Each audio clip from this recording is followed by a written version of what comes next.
Melbourne United have just completed their roster after signing an import centre, Jesse Edwards. They teased it last week. They finally made the announcement. This is only a few minutes ago, so we're actually really recent with all this. And they found American big man Jesse Edwards. He's just come out of he's played 5 years of college. He played 1 year in the G League with the Minnesota Timberwolves, and now he's coming to the NBL to be a lob threat. This is an interesting pickup. This is one of the more unknown players in the league that's coming in.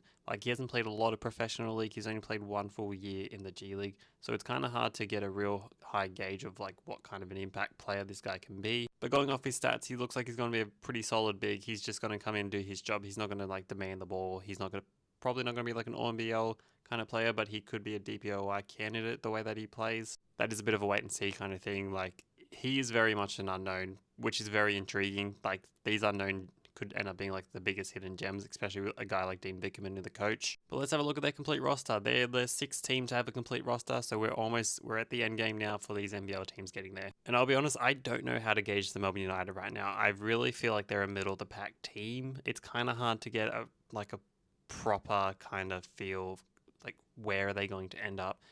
They've always been a top 2 team these last few years, but then before that they were out of the top 6 before they had all their import thing. Now they've gone back to the import route. It's going to be a bit questionable. They've still got guys like Shay Lee, Chris Goulding.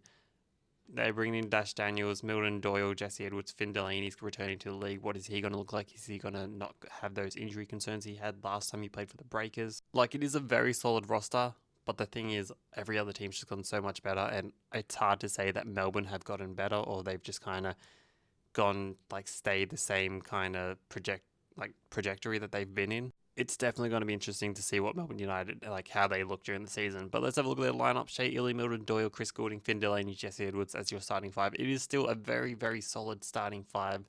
The 3-point shot can be a bit concerning, but you have Chris Goulding, Milton Doyle. He's a bit streaky, but he's probably going to have a bit more space being next to Goulding.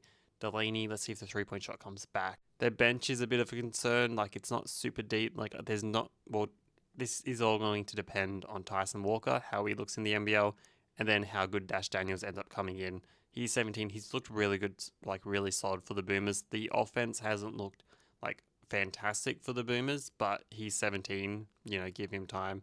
By the end of the season, I think he's going to look really, really well polished compared to what he looks like right now. And they've also got Tom Wilson. He's come back to the NBL. Let's see how he ends up looking like. That's going to be an interesting piece. There's a lot of interesting factors going to the Melbourne United. It's really, really hard to gauge. Let me know where you guys think they're going to end up, and how well did Melbourne United do in their offseason.